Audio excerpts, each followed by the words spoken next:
ಮತ್ತು ಅಭಿವೃದ್ಧಿ ಕಾರ್ಯಗಳ ನಿರ್ಲಕ್ಷ್ಯವನ್ನ ಈ ಸರ್ಕಾರ ದಿವಾಳಿತನವನ್ನ ಪ್ರದರ್ಶಿಸಿದ್ದಾರೆ ವಿನಃ 4,48,000 ಕೋಟಿ ಇವರ ಬಂಡವಾಳ ವೆಚ್ಚ ಪ್ರತಿ ತಿಂಗಳು ಕನಿಷ್ಠ 3 ರಿಂದ 3.5 ಲಕ್ಷ ರೂಪಾಯಿ ಖರ್ಚು ಮಾಡ್ತಾರೆ. ಮನ್ನ ಸಭಾಧ್ಯಕ್ಷರೇ, ರಾಜ್ಯದ ಮುಖ್ಯಮಂತ್ರಿಗಳು ಹ್ಯಾಟ್ರಿಕ್ ಸಾಧನೆಯನ್ನ ಮಾಡಿದ್ದಾರೆ.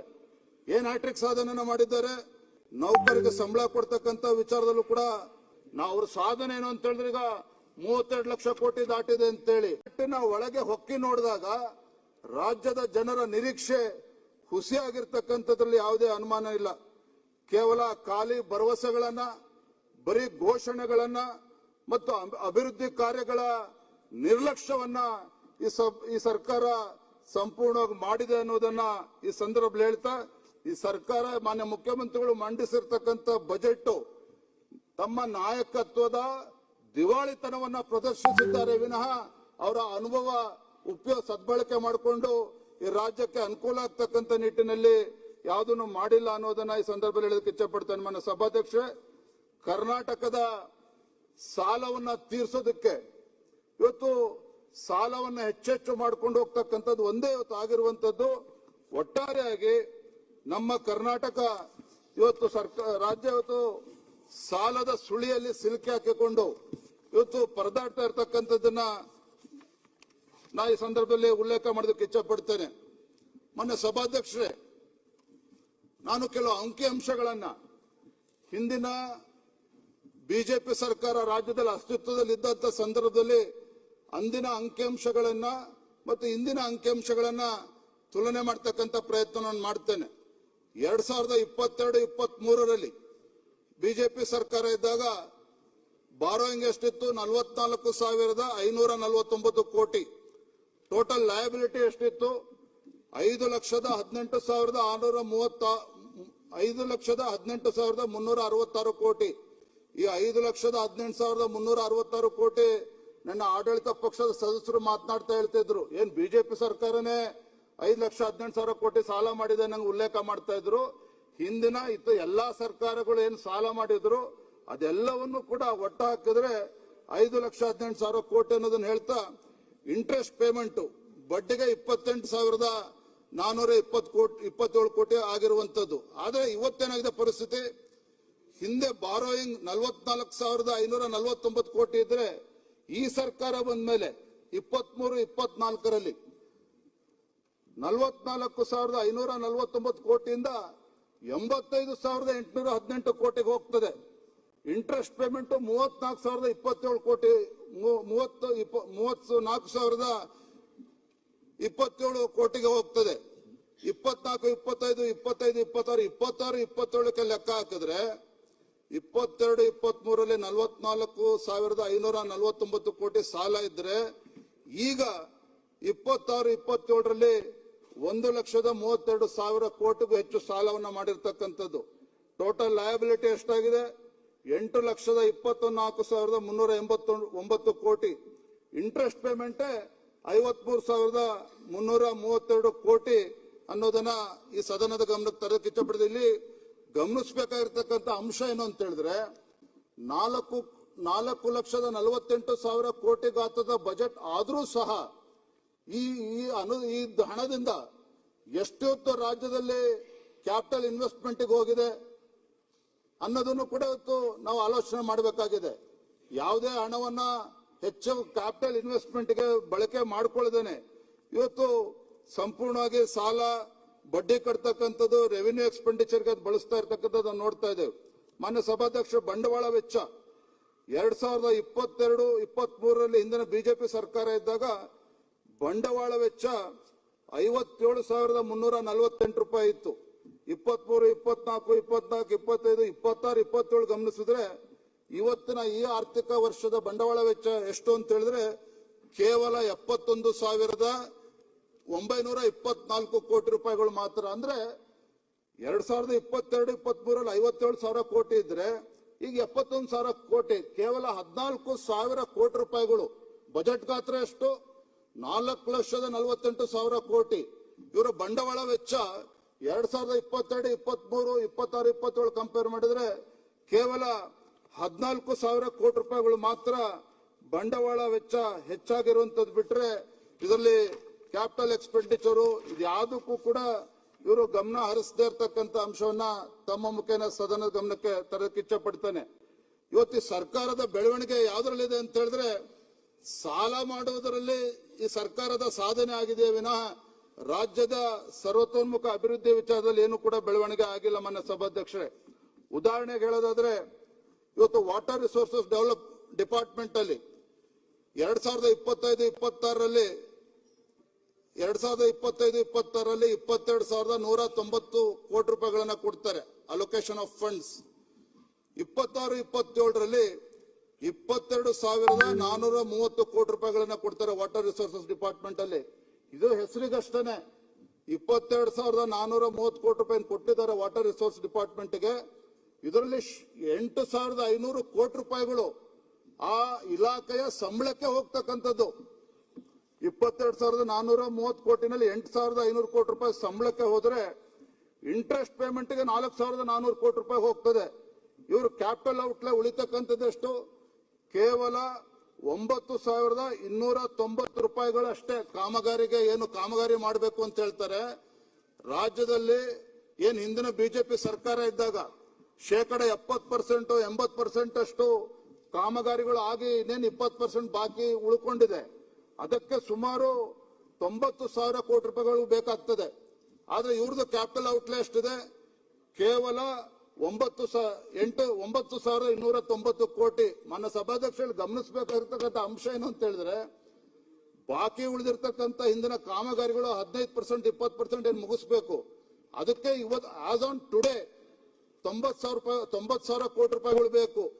ಆ ಹಣವನ್ನ ಬಿಡುಗಡೆ ಮಾಡೋದಕ್ಕೆ ಇನ್ನು 6 ತಿಂಗಳು 1 ವರ್ಷ ಡಿಲೇ ಮಾಡಿದ್ರೆ ಈ 90,000 ಕೋಟಿನೂ ಕೂಡ 1,25,000 1,30,000 ಕೋಟಿ ಹೋಗ್ತದೆ. ಆದ್ರೆ ಇವ್ರು ಇಟ್ಟಿರ್ತಕ್ಕಂಥದ್ದೆಷ್ಟು?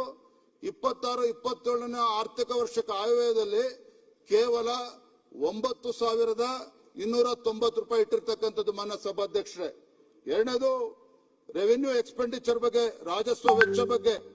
ಇವತ್ತು 2022-23ರಲ್ಲಿ 2,15,584 ಕೋಟಿಗಳಿತ್ತು.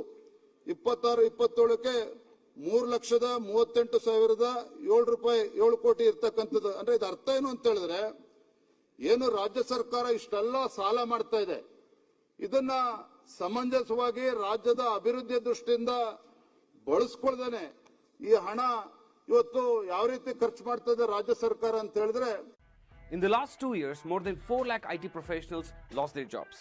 Despite this, our IntelliPad learners have achieved salaries of ಆಡಳಿತ ಪಕ್ಷದಲ್ಲಿ 3,38,707 ಕೋಟಿ ಇರ್ತಕ್ಕಂಥದ್ದು. ಅಂದ್ರೆ ಇದು ಅರ್ಥ ಏನು ಅಂತ ಹೇಳಿದ್ರೆ ಏನು ರಾಜ್ಯ ಸರ್ಕಾರ ಇಷ್ಟೆಲ್ಲ ಸಾಲ ಮಾಡ್ತಾ ಇದೆ, ಇದನ್ನ ಸಮಂಜಸವಾಗಿ ರಾಜ್ಯದ ಅಭಿವೃದ್ಧಿಯ ದೃಷ್ಟಿಯಿಂದ ಬಳಸ್ಕೊಳ್ದೇನೆ ಈ ಹಣ ಇವತ್ತು ಯಾವ ರೀತಿ ಖರ್ಚು ಮಾಡ್ತಾ ಇದೆ ರಾಜ್ಯ ಸರ್ಕಾರ ಅಂತ ಹೇಳಿದ್ರೆ. ಆಗ್ಲೇ ಮೊನ್ನೆ ವಿರೋಧ ಪಕ್ಷದ ನಾಯಕರು ಮೊನ್ನೆ ಮಾತನಾಡ್ತಾ ಹೇಳಿದ್ರು, ಶಾಸಕರು ಇರ್ತಕ್ಕಂಥದ್ದು ಆಡಳಿತ ಪಕ್ಷದಲ್ಲಿ 138 ಜನ ಇದ್ರು ಸಹ 139 ಜನ ಇದ್ರು ಸಹ ಶಾಸಕರು ಇರ್ತಕ್ಕಂಥವ್ರು ಎಲ್ಲರೂ ಕೂಡ ಕ್ಯಾಬಿನೆಟ್ ರ್ಯಾಂಕ್. ಅದು ಸಾಲದಕ್ಕೆ ಅಂದಂಗೆ ಇಡೀ ರಾಜ್ಯದಲ್ಲಿ ಪ್ರತಿ ವಿಧಾನಸಭಾ ಕ್ಷೇತ್ರದಲ್ಲಿ ಗ್ಯಾರಂಟಿ ಅಧ್ಯಕ್ಷರು, ಜಿಲ್ಲಾ ಮಟ್ಟದಲ್ಲಿ ಗ್ಯಾರಂಟಿ ಅಧ್ಯಕ್ಷರು, ಅವರಿಗೆ ಕ್ಯಾಬಿನೆಟ್ ರ್ಯಾಂಕ್, ಜಿಲ್ಲಾ ಮಟ್ಟದಲ್ಲಿರೋರಿಗೆ ಅವರಿಗೆ ಆ ಆಫೀಸು, ಅವರಿಗೆ ಸಂಬಳ, ಅವರಿಗೆ PA, ಒಟ್ಟಾರೆಯಾಗಿ ಪ್ರತಿಯೊಬ್ಬರು 144 ಜನಕ್ಕೆ ಕ್ಯಾಬಿನೆಟ್ ರ್ಯಾಂಕ್ ಕೊಟ್ಟಿದ್ದಾರೆ. ಪ್ರತಿ ತಿಂಗಳು ಕನಿಷ್ಠ 3 ರಿಂದ 3.5 ಲಕ್ಷ ರೂಪಾಯಿ ಖರ್ಚು ಮಾಡ್ತಾರೆ. ಮಾನ್ಯ ಸಭಾಧ್ಯಕ್ಷರೇ, ಈ ರೀತಿ ದುಂದು ವೆಚ್ಚಕ್ಕೆ ಕಡಿವಾಣ ಹಾಕ್ದೇನೆ ಏನು ತೆರಿಗೆ ಹಣವನ್ನ ಮನಸೋ ಇಚ್ಛೆ ಮಾಡ್ತಾ ಇರ್ತಕ್ಕಂಥದ್ದನ್ನ ನಾವು ಗಮನಿಸ್ತಾ ಇದ್ದೇವೆ. ರಾಜ್ಯದ ಮುಖ್ಯಮಂತ್ರಿಗಳು ಹ್ಯಾಟ್ರಿಕ್ ಸಾಧನೆಯನ್ನ ಮಾಡಿದ್ದಾರೆ. ಏನ್ ಹ್ಯಾಟ್ರಿಕ್ ಸಾಧನೆಯನ್ನ ಮಾಡಿದ್ದಾರೆ? ಸತತವಾಗಿ 3 ಬಾರಿ ಅಂದ್ರೆ 23-24ನೇ ಸಾಲಿನ 24-25 ಮತ್ತು 25-26 ಈ 3 ಸಾಲಿನಲ್ಲೂ ಕೂಡ ಏನು ಬಜೆಟ್ ಔಟ್ಲೇ ಇತ್ತು. 23-24ರಲ್ಲಿ 3,27,747 ಕೋಟಿ ರೂಪಾಯಿ ಇದ್ರೆ ಆಮೇಲೆ ರಿವೈಸ್ ಎಷ್ಟಕ್ಕಾಗಿದೆ? 3,27,000ದಿಂದ 3,17,000 ತರ್ತಾರೆ, ಅಂದ್ರೆ -3%. ಅದೇ ರೀತಿ 24-25ರಲ್ಲಿ 3,71,000 ಕೋಟಿ ಇದ್ರೆ ಅದನ್ನ 3,68,000 ಕೋಟಿ ತರ್ತಾರೆ, ಅಂದ್ರೆ -3%. ಅದೇ ರೀತಿ 25-26 4,09,549 ಕೋಟಿ ಇದ್ರೆ ಅದನ್ನ ರಿವೈಸ್ ಮಾಡಿ 3,95,000 ಕೋಟಿಗೆ ತರ್ತಾರೆ. ಅಲ್ಲೂ ಕೂಡ -3%. ಅಂದ್ರೆ ಇದರಲ್ಲಿ ಮಾನ್ಯ ಹಣಕಾಸಿನ ಸಚಿವರು ಹ್ಯಾಟ್ರಿಕ್ ಸಾಧನೆ ಮಾಡಿದ್ದಾರೆ ವಿನಃ ಮತ್ತೊಂದು ರೆವಿನ್ಯೂ ಡೆಫಿಸಿಟ್ 23-24ರಲ್ಲಿ 12,523 ಕೋಟಿ ರೂಪಾಯಿಗಳಿದ್ರೆ ರಿವೈಸ್ ಎಸ್ಟಿಮೇಟ್ ಎಷ್ಟಾಗಿದೆ ಅಂತ ಹೇಳಿದ್ರೆ 13,951 ಕೋಟಿ ಆಗಿದೆ. ಅದೇ ರೀತಿ 24-25ರಲ್ಲಿ 22,957 ಕೋಟಿ ಇದ್ರೆ 26,120 ಅಂದ್ರೆ 14% ಎಕ್ಸ್ಟ್ರಾ ಆಗಿರ್ತಕ್ಕಂಥದ್ದು. ಈ ರೀತಿ ಹ್ಯಾಟ್ರಿಕ್ ಅನ್ನ ಸಾಧನೆ ಮಾಡಿದ್ದಾರೆ ವಿನಃ ಕಂಪೇರ್ ಟು ಬಿಜೆಪಿ ಗವರ್ಮೆಂಟ್ 2022-23ರಲ್ಲಿ budget outlay 2,65,720 crore ರೂಪಾಯಿಗಳಿದ್ರೆ revise estimate ಎಷ್ಟಾಗಿದೆ ಅಂತ ಹೇಳಿದ್ರೆ 2,89,653 ಕೋಟಿ ರೂಪಾಯಿಗಳು ಜಾಸ್ತಿ ಆಗಿರ್ತಕ್ಕಂಥದ್ದು. ಒಟ್ಟಾರೆ ಸಾರಾಂಶ ಏನಂತ ಹೇಳಿದ್ರೆ ಬಜೆಟ್ ಇಂದು ಈ ಕಾಂಗ್ರೆಸ್ ಸರ್ಕಾರ ಏನು ಆರ್ಥಿಕ ಶಿಸ್ತನ್ನ ಕಾಪಾಡೋದ್ರಲ್ಲೂ ಕೂಡ ಸಂಪೂರ್ಣವಾಗಿ ಇವತ್ತು ಸೋತಿರ್ತಕ್ಕಂಥದ್ದನ್ನು ಕೂಡ ನಾವು ನೋಡ್ತಾ ಇದ್ದೇವೆ. ನೌಕರಿಗೆ ಸಂಬಳ ಕೊಡ್ತಕ್ಕಂಥ ವಿಚಾರದಲ್ಲೂ ಕೂಡ ಸಾಲ ಮಾಡಬೇಕು, ಬಡ್ಡಿ ಕಟ್ಟಕ್ಕೂ ಕೂಡ ಇವತ್ತು ರಾಜ್ಯ ಸರ್ಕಾರ ಇವತ್ತು ಸಾಲ ಮಾಡುವಂತಹ ಒಂದು ದುಸ್ಥಿತಿಗೆ ಇವತ್ತು ರಾಜ್ಯ ಸರ್ಕಾರ ತಂದಿರುವಂತದ್ದು, ಈ ಸರ್ಕಾರ ಕಾಂಗ್ರೆಸ್ ಸರ್ಕಾರ ತಂದಿರತಕ್ಕಂಥದ್ದು ಈ ನಾಡಿನ ದುರ್ದೈವ ಅಂತೇಳಿ ನಾನು ಈ ಸಂದರ್ಭದಲ್ಲಿ ಹೇಳಕ್ಕೆ ಇಚ್ಛಪಡ್ತೇನೆ. ಮಾನ್ಯ ಸಭಾಧ್ಯಕ್ಷೆ, GSDP ಬಗ್ಗೆ ಸಾಕಷ್ಟು ಚರ್ಚೆ ಆಗ್ತಾ ಇದೆ. GSDP ಬಗ್ಗೆ ಸಾಕಷ್ಟು ಚರ್ಚೆ ಆಗ್ತಾ ಇದೆ.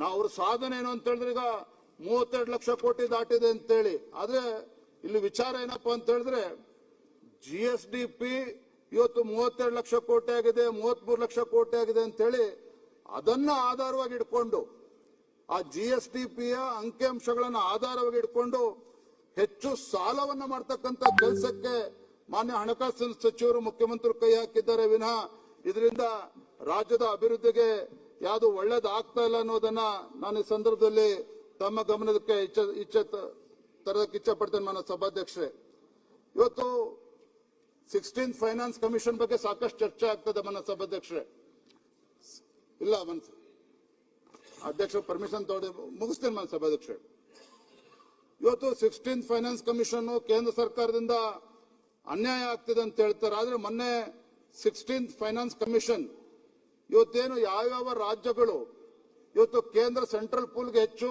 ಹಣವನ್ನ ಕೊಡ್ತಾ ಇದ್ದಾರೆ ಆ ಕಾಂಟ್ರಿಬ್ಯೂಷನ್ ಅನ್ನ ಗಮನಿಸಿಕೊಂಡು ಅದಕ್ಕೆ ಇನ್ಸೆಂಟಿವ್ಸ್ ಕೊಡ್ತಕ್ಕಂಥದ್ದು ಕೂಡ ಆಗ್ತಾ ಇದೆ. ನಮ್ಮ ರಾಜ್ಯಕ್ಕೆ ಸುಮಾರು 7,000 ಕೋಟಿಗೂ ಹೆಚ್ಚು ಹಣವ ಬರ್ತಾ ಇರ್ತಕ್ಕಂಥದ್ದನ್ನ ನಾನು ಸದನ ಮೂಲಕ ಗಮನಕ್ಕೆ ತರೋದಕ್ಕೆ ಇಚ್ಛೆ ಪಡ್ತೇನೆ. ನನ್ನ ಸಭಾಧ್ಯಕ್ಷರೇ, ಬಹಳ ಪ್ರಮುಖವಾಗಿರ್ತಕ್ಕಂಥ ಅಂಶ ಕೇಂದ್ರ ಸರ್ಕಾರದ ಮಲ್ತಾಯಿ ಧೋರಣೆ ಬಗ್ಗೆ ಮಾತನಾಡ್ತಾರಲ್ಲ.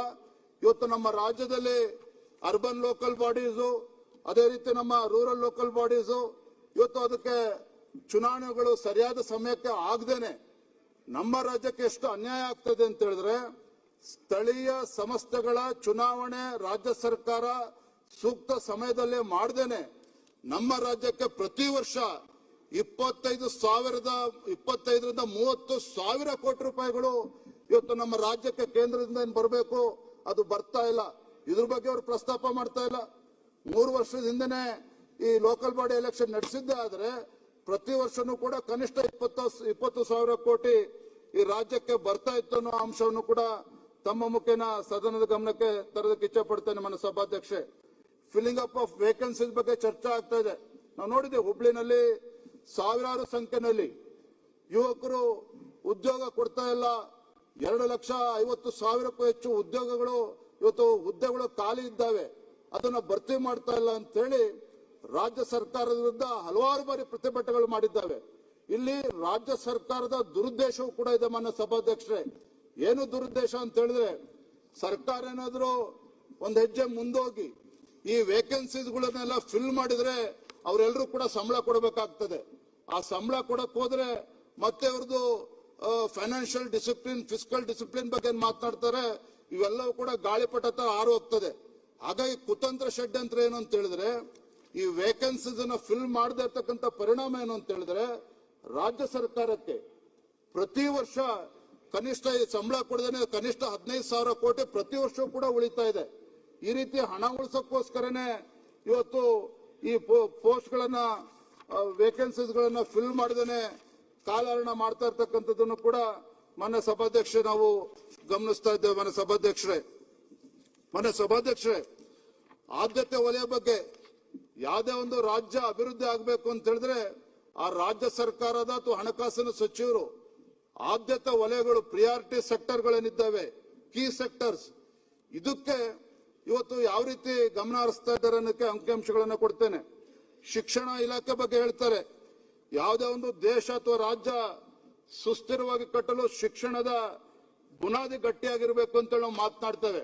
ಆದ್ರೆ ರಾಜ್ಯ ಸರ್ಕಾರ ಈ ದೇಶದಲ್ಲಿರ್ತಕ್ಕಂಥ ಎಲ್ಲ ಇತರ ರಾಜ್ಯಗಳ ಅಂಕಿಅಂಶಗಳನ್ನ ನಾವು ಕಂಪೇರ್ ಮಾಡಿದ್ರೆ, ಅಂದ್ರೆ ಈ ಆರ್ಥಿಕ ವರ್ಷದಲ್ಲಿ ಎಷ್ಟು ಅದಕ್ಕೆ ಕೊಟ್ಟಿದ್ದಾರೆ ಅಂತೇಳಿ ನೋಡಿದ್ರೆ, ಬೇರೆ ಬೇರೆ ರಾಜ್ಯಗಳು ಎಜುಕೇಶನ್ ಡಿಪಾರ್ಟ್ಮೆಂಟ್ಗೆ Karnataka allocated 10.7% of its expenditure on education in 26-27.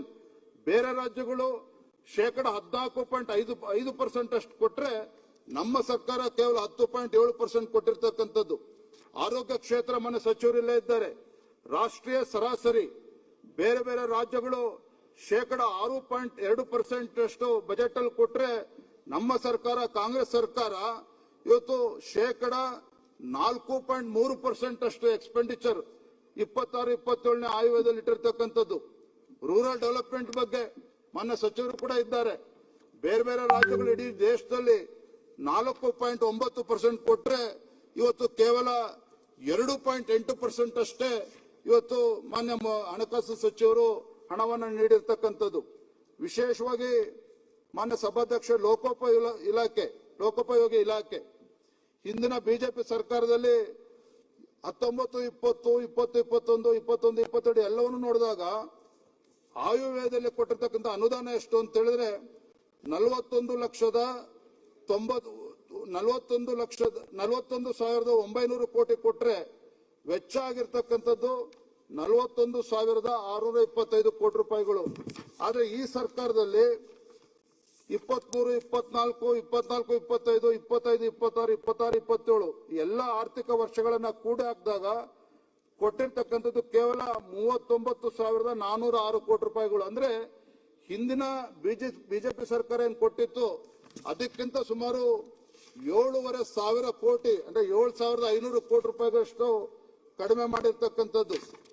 ಜಲಸಂಪನ್ಮೂಲ ಇಲಾಖೆ ಹಿಂದೆ ಬಿಜೆಪಿ ಸರ್ಕಾರ ಇದ್ದಾಗ ಒಟ್ಟಾರೆಯಾಗಿ 74,251 ಕೋಟಿ ರೂಪಾಯಿಗಳು ಕೊಟ್ರೆ, ಆಯವ್ಯಯದಲ್ಲಿ ಕೊಟ್ಟಿರೋ ವೆಚ್ಚ ಆಗಿರ್ತಕ್ಕಂಥದ್ದು ಆಲ್ಮೋಸ್ಟ್ 80,000 crores ಖರ್ಚಾಗಿದೆ ಮಾನ್ಯ ಸಭಾಧ್ಯಕ್ಷರೇ.